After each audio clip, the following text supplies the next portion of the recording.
नमस्कार। आज हम लोग बात करेंगे डिप्रेशन के अगले उन चरणों के बारे में, जो व्यक्ति के भीतर एक छुपा हुआ अनटोल्ड फ़ियर है। जब शुरुआती दिनों में जब डिप्रेशन तेज़ी से व्यवहार में शामिल होता है, सुबह से लेकर शाम तक व्यवहार में शामिल होने की कोशिश करता है, तो वो व्यक्ति के मूड को फ्लक्चुएट करता है। सुबह वह व्यक्ति उठना नहीं चाहेगा, बेड पर वो पड़ा रहना चाहेगा। एक गिलास पानी अगर उसको लेकर पीना हो तो वो पीने में उसको दिक्कत होगी। वो अपने आप को कंट्रोल नहीं कर पाएगा और उसका डेली का जो लाइफ होगा, जो डेली का रूटीन होगा, वो काफ़ी गड़बड़ होगा। जैसे अगर उसको 6 बजे उठना है तो वो 8 बजे उठेगा, कभी 12 बजे उठेगा, कभी ब्रश नहीं करेगा, कभी नहाएगा नहीं, गंदा रहना चाहेगा।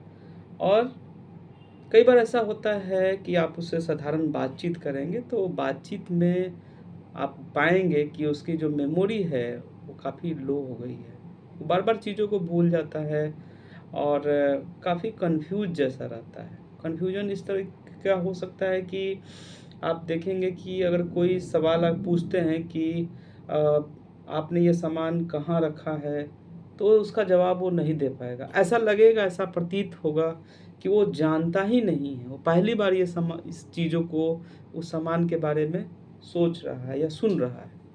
कई बार ये कॉन्फ्लिक्ट में भी बदल जाता है। कॉन्फ्लिक्ट में जैसे व्यक्ति कुछ चाहता है, कुछ बोलता है, कुछ किसी सवाल के जवाब की प्रतिक्रिया वो जो स्लो में देना चाहिए तो उसको हाई में दे देता है। कई बार ये व्यवहार चिड़चिड़ापन और दूसरी चीज़ों का भी उसमें समावेश हो जाता है। साइकोसोमैटिक प्रॉब्लम्स भी होने लगते हैं व्यक्ति को, जैसे पेट में गैस बनना, अकारण ही मसल्स में पेन होना और एक अंदर से एक भड़ास निकलती है, एक इम्पल्स निकलता है और वो इम्पल्स में वो चाहे तो किसी को कुछ 2 शब्द ऐसे भी बोल सकते हैं कि वो सीधे तौर पर व्यक्ति के दिमाग में या व्यक्ति के जो सुनने वाला जो व्यक्ति होता है वो बहुत ज़्यादा इसका गलत प्रभाव पड़ता है और वो अपनी बातें से एक इमोशनल चुभन दे देता है सामने वाले को। कई बार ऐसा होता है कि जो डिप्रेशन में जो व्यक्ति होता है, वो बहुत देर तक सोता है।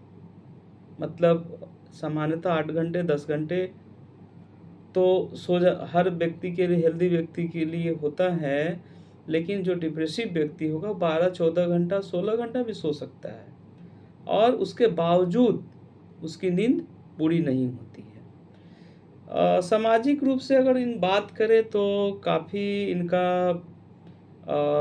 एरोगेंट बिहेवियर होता है, वो घुलना-मिलना नहीं चाहते हैं। समाज के लोगों से उनकी बातचीत एकदम नहीं होती है, वो सोशल होते ही नहीं। और उनका जो बिहेवियर होता है वो सोशल नहीं होता है।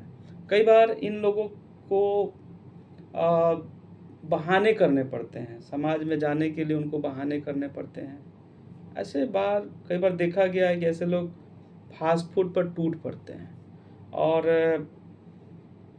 काफ़ी मात्रा में इनका जो इंटरेस्ट होता है, जैसे सामान काम करना है, जैसे कपड़े प्रेस करके पहनना है, तो कपड़े प्रेस करके नहीं पहनना चाहेंगे, गंदे कपड़े पहनना चाहेंगे। बटन टूटा हुआ है, तो बटन अ, को वो जुड़वाएँगे नहीं और उसी चीज़ को फिर पहन लेंगे।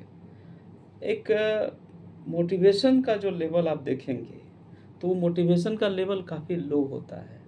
उनको भविष्य के बारे में कोई थॉट नहीं आता है, वो सोच नहीं पाते हैं कि उनको अपने भविष्य में आगे क्या करना है और इस तरह से वो धीरे-धीरे एस्केप भी करना चाहते हैं। अगर कोई इन सब चीज़ों को बात करता है, उनके भविष्य की बात करता है, तो वो काफ़ी कड़ी प्रतिक्रिया देते हैं। तो डिप्रेशन के इस फ़ेज़ को पहचानना भी ज़रूरी है। डिप्रेशन का ये जो शुरुआत होता है, ये व्यवहार में शामिल होता है। कई बार लोगों के गलत विश्वास से भी डिप्रेशन जुड़ा होता है। और यही नहीं, जब व्यक्ति इस विश्वास को अपना लेता है, तो वो डिप्रेशन के अगले चरण में भी जाने की कोशिश करता है, जहाँ उसको एक हेल्प की ज़रूरत होती है, जहाँ वो अपने आप को एक गहरे अंधेरे गुफ़ा में पाता है और व्यक्ति को ऐसा फ़ील होता है कि वो इस अंधेरे गुफ़ा से बाहर नहीं निकल पाएगा।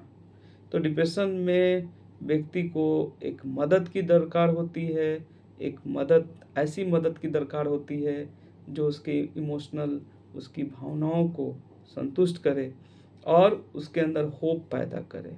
लेकिन सबसे इम्पोर्टेंट बात है कि जो लोग डिप्रेसिव होते हैं, जो डिप्रेशन के शिकार होते हैं, उन पर बात करने वाला व्यक्ति का भरोसा होना चाहिए।